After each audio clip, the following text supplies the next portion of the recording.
All right, this is for homework on page 11 for help on that if you want to make that up. So I'm going to do number 5 and number 8 for you as an example, and you're going to do the rest.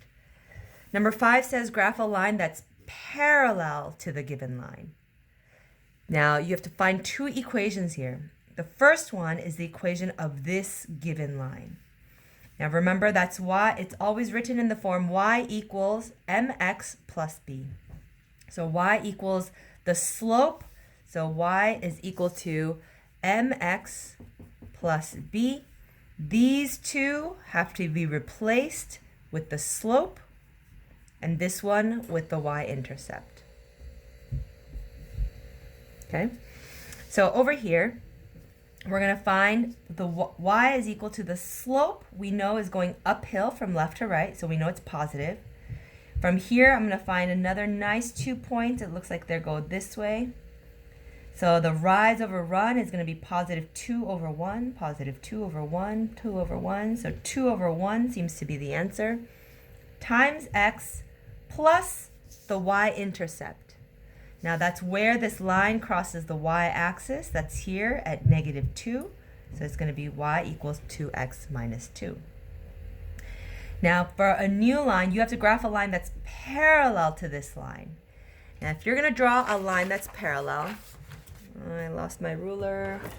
If you're going to be drawing a line that's parallel, you have to draw it has to never intersect this way. They can never cross, which means they have to go up and over at the same rate.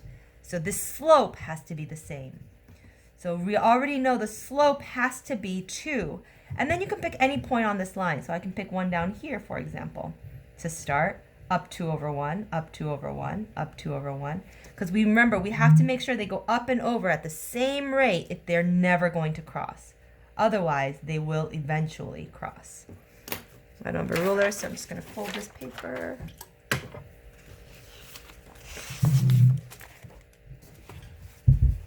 So I'm going to take this and draw a straight line going this way. And because my new y-intercept right here is 1, 2, 3, 4, 5, this is positive 2x minus 5. So the slopes have to be the same even though their y-intercepts are different. And that'll be for 5, 6, and 7. Number 8, you want to draw a perpendicular line. Now that means it has to go at a 90-degree angle going this way. Now equation for this line is going to be, again, my y is equal to the slope, which is positive. It looks like the next nice clean point is here. So that means I go up 1, rise 1, run 3. Rise 1, run 3, 1/3. X, and then my y-intercept is plus 1. Now for my new line, I know that my slope, remember, if my line is going to be perpendicular, it has to make a 90-degree angle. I switch two things. So I have to flip the fraction, so it becomes 3 over 1. And if it used to be positive, I make it negative. If it used to be negative, I make it positive.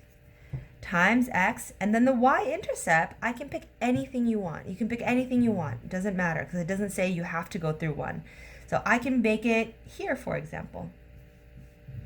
I can pick -2.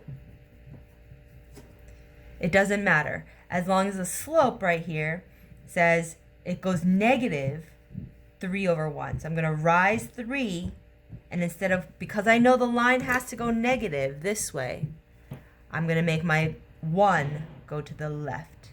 So rise 3, run 1, or I can go down 3 and run 1 this way. And then I can make my line perpendicular. Now, if you take a look, that should make a nice 90-degree angle right there. And that's how you should be doing 8, 9, and 10.